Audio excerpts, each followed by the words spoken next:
Bismillahirrahmanirrahim. Assalamualaikum warahmatullahi wabarakatuh. Hamdan wa syukran lillah, salatan wa salaman ala rasulillah, amma ba'd. Yang terhormat alim ulama, yang saya hormati panitia penyelenggara lomba dai milenial dalam peringatan Hari Santri Nasional 2020, dan tak lupa Dewan Juri yang baik hati, semoga tak segan-segan memberikan saya nilai yang tinggi. Pertama-tama, yang paling utama dan yang harus diutamakan, puja puji syukur kehadirat Allah Subhanahu wa Ta'ala yang Maha Pengasih, yang kasihnya tak pernah pilih kasih, yang Maha Penyayang, yang sayangnya tak pernah terbilang melebihi Roman Picisan dalam film tersayang. Kedua kalinya, salawat serta salam, Allahumma sholli ala sayyidina Muhammad, kita haturkan kepada junjungan kita, Nabi Muhammad, yang kecintaannya kepada umat begitu dalam, meskipun pedang menghajam, tapi cinta beliau takkan pernah padam. Dewan Juri dan sahabat cendekia yang dirahmati Allah, Profesor Dr. Quraisy Shihab menggambarkan tanah Indonesia laksana sekeping tanah surga yang diturunkan di persada Nusantara ini. Ibnu Battuta, penjelajah muslim dunia, menyatakan Jawa jannatullahi fil ardi, surganya Allah di dunia. Dua ungkapan ini menyatakan bahwasanya betapa hebat dan indahnya sumber daya alam yang kita miliki. Negara kita sangat kaya raya, tanah air kita pun subur, sumber daya alam kita potensial. Tapi apa yang terjadi? Banyak masyarakat di luar sana yang menderita kemiskinan, bayi-bayi kekurangan gizi, bahkan banyak orang-orang yang mati kelaparan. Semua ini terjadi karena apa? Dikarenakan merosotnya moral dan etika bangsa kita yang seakan-akan menganggap garis tangan Tuhan telah mati. Akibatnya hidup menjadi bebas, keras, beringas, bahkan lebih ganas daripada binatang buas. Na'udzubillah. Sahabat cendekia yang dirahmati Allah, Allah Subhanahu wa Ta'ala berfirman dalam surat Al-A'raf ayat 96. A'udzu billahi minasyaitonir rajim. Bismillahirrahmanirrahim.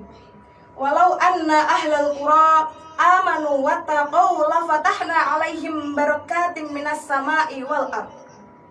Seandainya ahlal qura, penduduk negeri tersebut, beriman dan bertakwa kepada Allah, pastilah Allah Subhanahu wa Ta'ala akan menurunkan keberkahan daripada langit dan bumi.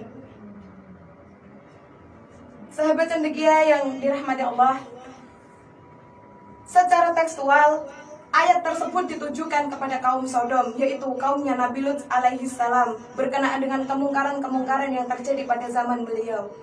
Kemungkaran istri Nabi Lut dan juga kebiasaan homoseksual yang dilakukan pada masa beliau. Dengan kata lain, murad ayat tersebut adalah seandainya kaum Sodom beriman dan bertakwa, la fatahna alaihim barakatim minas sama'i wal ard. Yakinlah Allah Subhanahu wa Ta'ala pasti akan menurunkan keberkahan dari langit dan bumi. Sahabat cendekia dan dewan juri yang dirahmati Allah, kemungkaran-kemungkaran tersebut menjadi penyebab utama hancurnya kaum Sodom, kaum Nabi Lut alaihi salam. Dan juga kemungkaran-kemungkaran tersebut menjadi ancaman dan peringatan bagi bangsa kita sendiri. Allah Subhanahu wa Ta'ala berfirman dalam surat Al-Isra ayat 16. A'udzu billahi minasyaitonir rajim. Bismillahirrahmanirrahim. Wa idza aradna an nuhlika qaryatan amarna mutrafiha.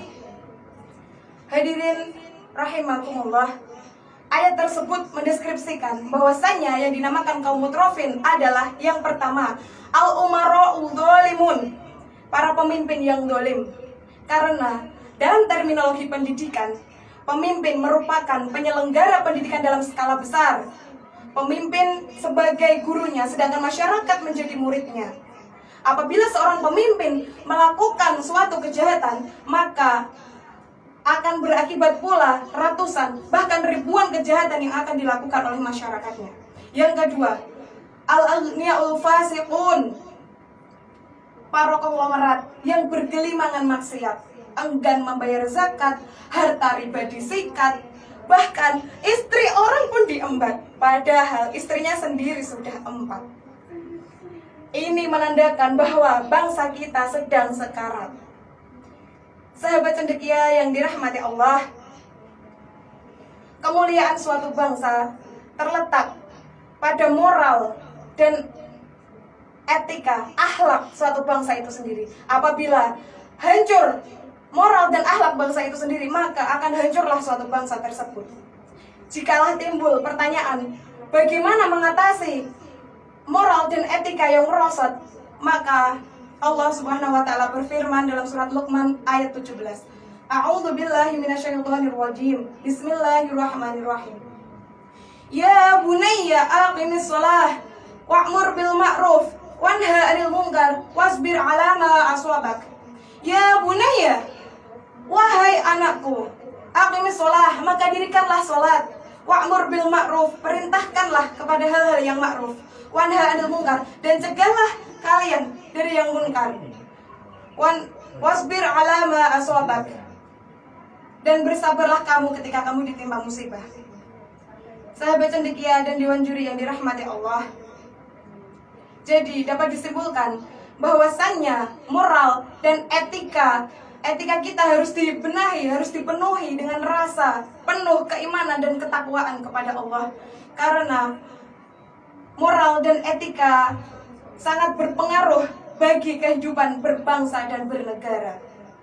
Maka dari itu, keimanan dan ketakwaan kita juga harus dipenuhi dengan rasa cinta terhadap suatu bangsa. Mahabbah, hubbul waton minal iman.